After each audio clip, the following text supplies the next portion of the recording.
In this video, we're going to discuss managing your new listing or your buyer under contract tasks. These are the tasks that are associated when you get a new listing or when a property goes under contract.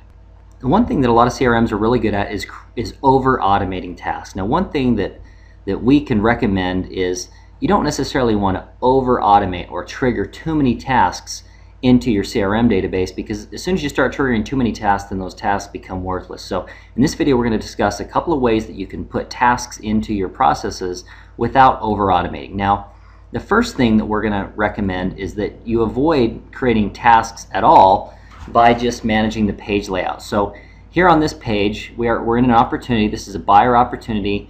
We're down under the listing details section. And what we've got is we've got a field called checklist, and this is a field type of a multiple string values field, so that we can actually just add additional items to this checklist. So let's say that we want to add input into realtor.com, put in Craigslist, and turn into Office on this little checklist. We don't necessarily want them all to be separate tasks, but we just want to be able to make sure that they've been done. So from this page layout, we'll notice that this field is called checklist. So what we're going to do, I'm going to open up a new window. This makes it easier to work with stuff just by opening up that new window. And now I'm going to go over here to my custom fields section, and I'm going to go to my opportunity custom fields, and I'm going to look for that custom field called checklist. And here it is down at the bottom. It's a multiple string values field. So to change the options in there, I just click edit, and I want to change this to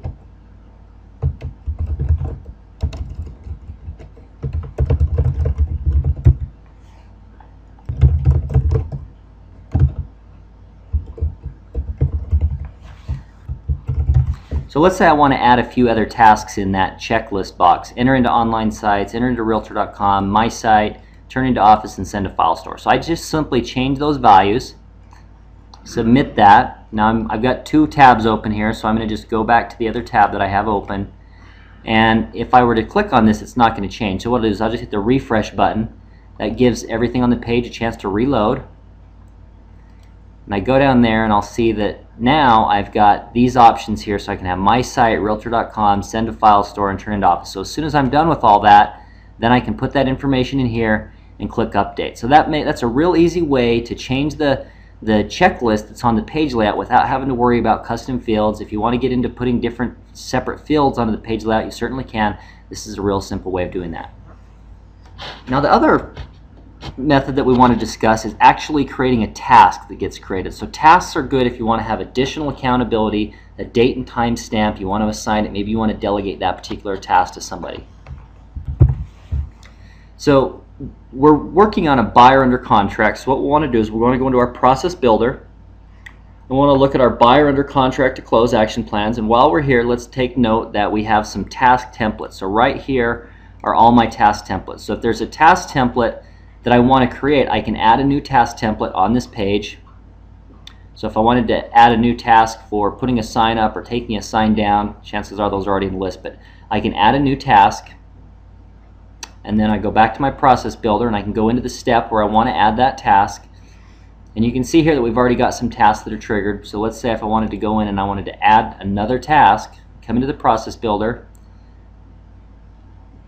and once that page loads, I would say create appointment task or note. I would create a new task. And if you don't see the link right here, what you'll need to do is just come down here and click the submit button. That will refresh the page. And now from there, you can select the template that you want to upload.